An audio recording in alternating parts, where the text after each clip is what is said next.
Did you know that for millions of travelers around the world, visiting the United States has gone from a bucket list dream to a bureaucratic nightmare?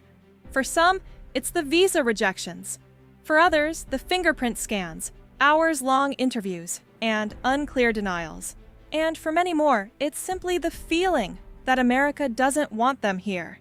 In this video, we're exploring why traveling to the US, once a symbol of freedom and exploration, has become, for many, virtually impossible, not just logistically, but emotionally.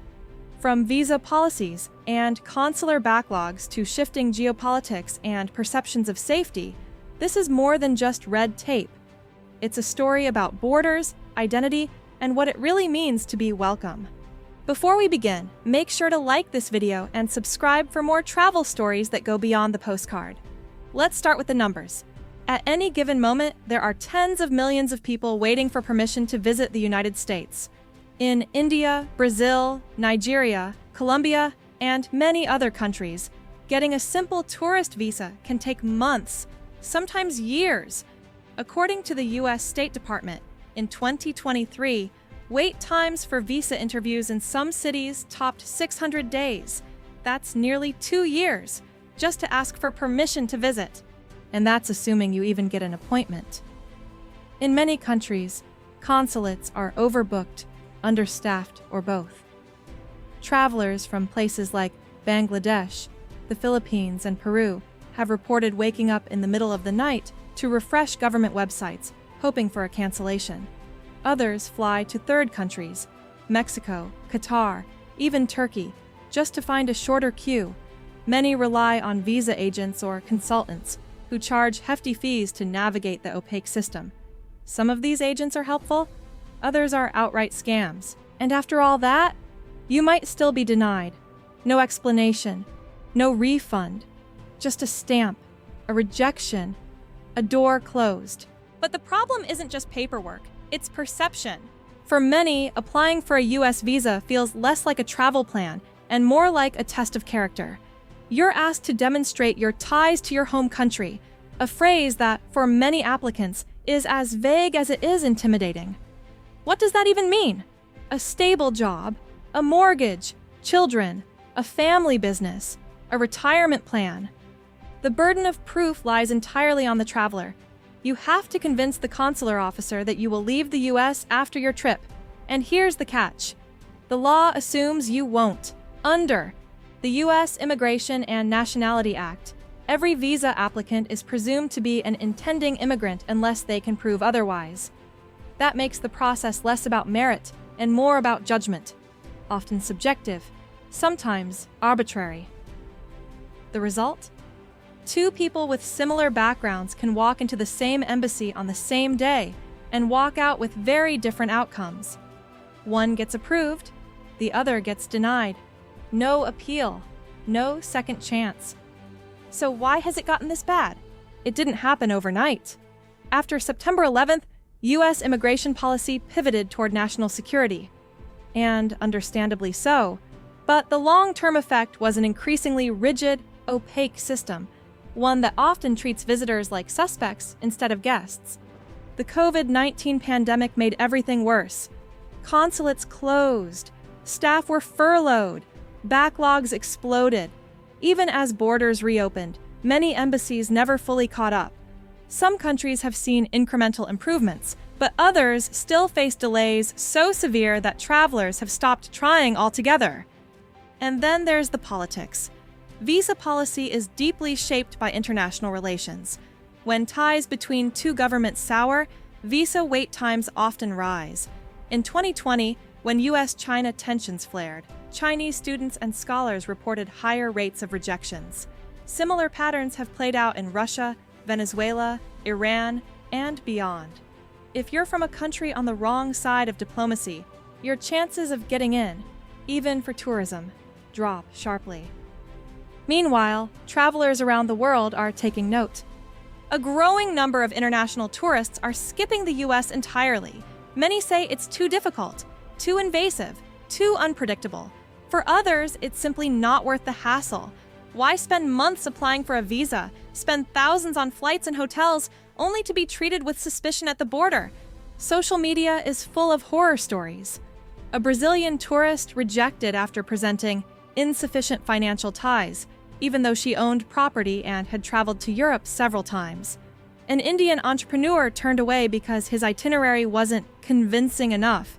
A Nigerian artist who missed an international showcase because his visa was denied without explanation. The ripple effects are huge. U.S. universities are seeing fewer international students, and that matters because those students often pay full tuition. Conferences are shrinking. Musicians and filmmakers are skipping festivals in places like Austin, Park City, and Los Angeles. Entire sectors of tourism, from luxury travel to small-town hospitality, are feeling the pinch. And then there's the airport experience.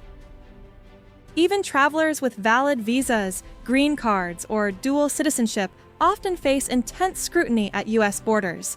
Secondary screening, hours of questioning, electronic devices searched without warrants. You arrive exhausted after a transatlantic flight, only to be treated like you're crossing into a military zone. For some, it's humiliating. For others, it's enough to never come back. So what does this mean for America? For decades, the United States was the dream. The open road, the bright lights of New York, the golden beaches of California, a land of innovation, diversity, and possibility. For many, it still is, but that dream is becoming harder to reach. And for some, easier to forget. The world is changing. Other countries are stepping up. Canada offers fast-track visas for tech workers. Portugal has become a magnet for digital nomads. The UAE and Thailand are luring long-term visitors with flexible entry policies and easy renewals. And the Schengen zone, with its 27-country visa, makes Europe a seamless, welcoming destination. The US, it's becoming the exception, the difficult place, the place you visit last, or not at all. And that's a problem, because travel isn't just economic, it's cultural, it's diplomatic. Every visitor is an ambassador, every tourist is a bridge. When you make it hard for people to come, you lose those connections, you lose relevance. And in a globalized world, that loss is hard to recover. But let's be fair, it's not all hopeless. There are reforms in motion. The US has expanded interview waivers for low-risk travelers. It's launched pilot programs to digitize more of the process. Some embassies have begun hiring again, and many inside the system, from consular staff to tourism advocates, are pushing for modernization.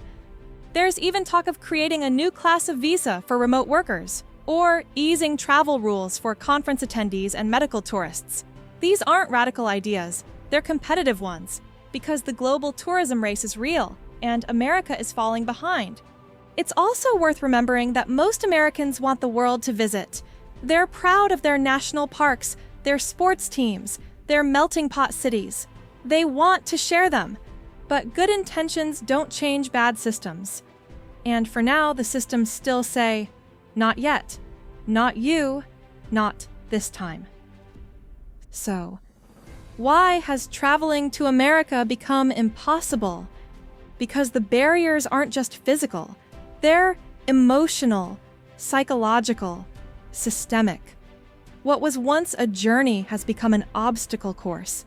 And the cost isn't just missed vacations, it's missed connections, missed opportunities, missed moments of mutual understanding. Most people aren't trying to stay, they're just trying to visit, to explore, to connect. And maybe, for a moment, to be part of a story that has always claimed to be open to the world. Let us know in the comments, have you, or someone you know, had trouble visiting the US? What was your experience like? And where in the world have you felt most welcome? Because in the end, travel isn't just about where you go. It's about how you're received when you get there. And until that changes, the land of the free might remain one of the hardest places to reach.